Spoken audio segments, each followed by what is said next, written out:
Greetings, Portage artists. Today we're going to learn how to make paper stand up so that it is three-dimensional.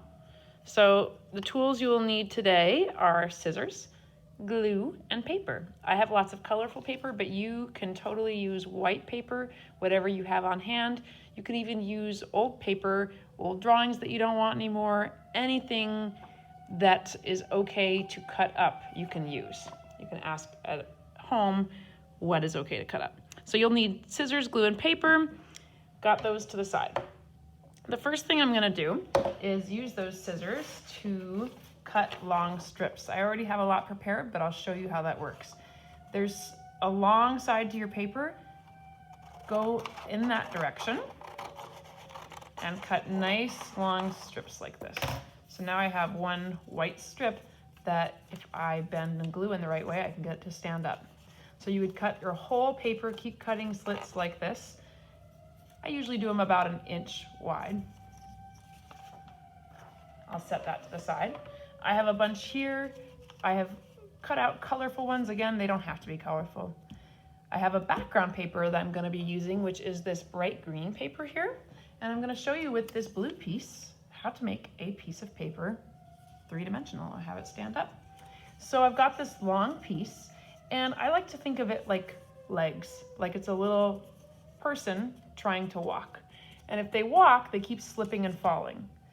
They keep walking, they try, oh, let's see, ugh, they keep falling.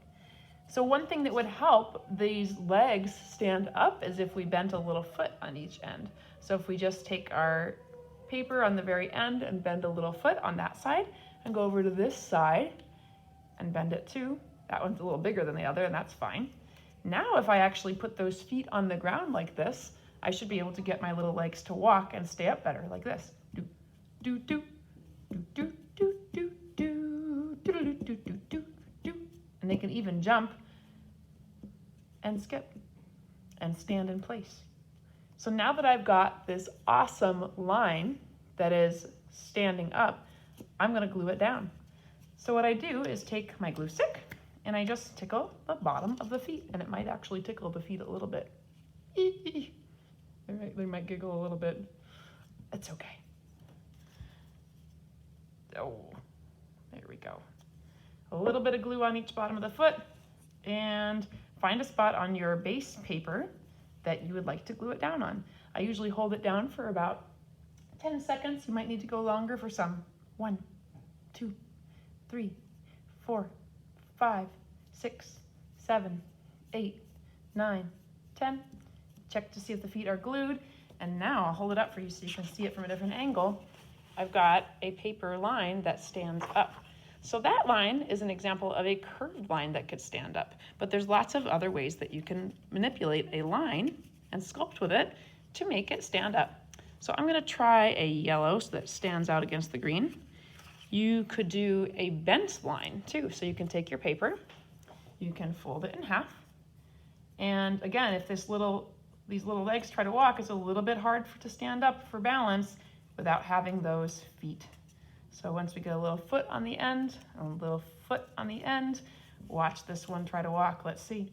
Bum, bum, bum, bum, bum, bum, bum, bum, bum, bum. See how stable that is? You can bend it in all sorts of different directions now that it has feet. I like that kind of twist it's doing. But first you gotta tickle the bottom of its feet with some glue.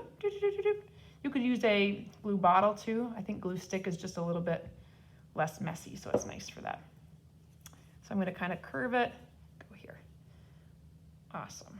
Hold it down for 1, 2, 3, 4, 5, 6, 7, 8, 9, 10, and let's lift it up and see.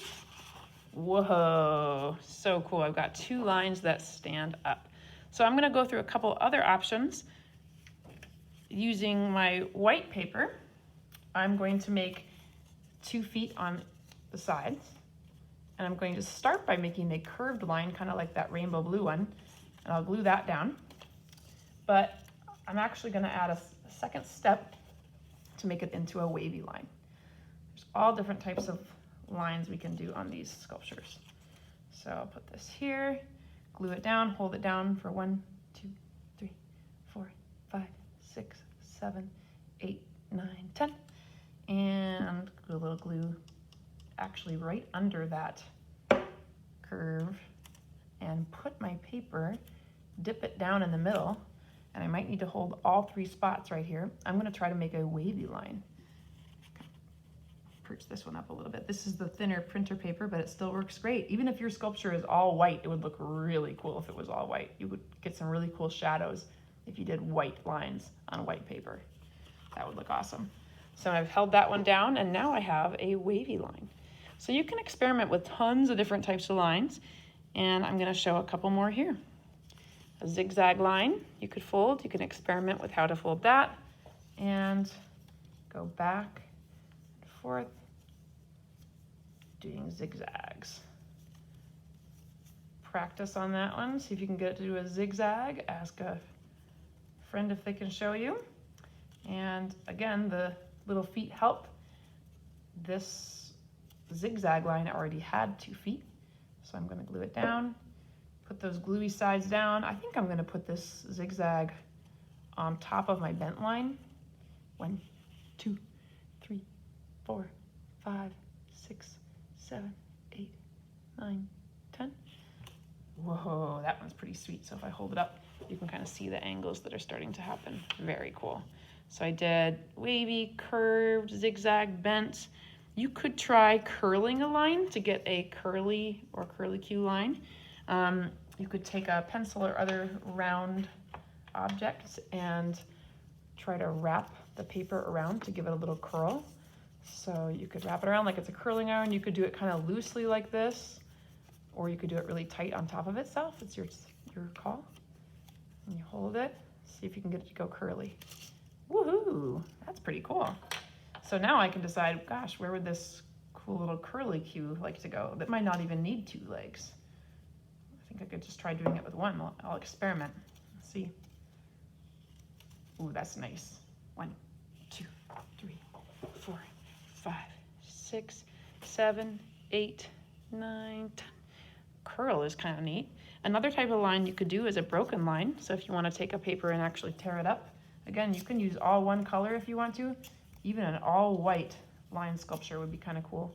So a broken or dotted line, you could glue down and make it kind of meander or travel throughout yours. It could travel up onto different lines here. I'll try to glue a couple here. Glue it there, and I'm gonna glue it in a couple other spots. Let's see, so we've got curvy, we've got broken line, wavy, straight, curved. You could try doing a spiral line if you wanted to. So you could try to wrap it around like a spiral and glue that down, find a way to make that connect. That could be a fun line to do. You get to experiment. You can make the lines connect to each other. You can make the lines on top of each other and build it up. This is a really great technique to be able to get your lines to stand up and make them 3D. Have fun.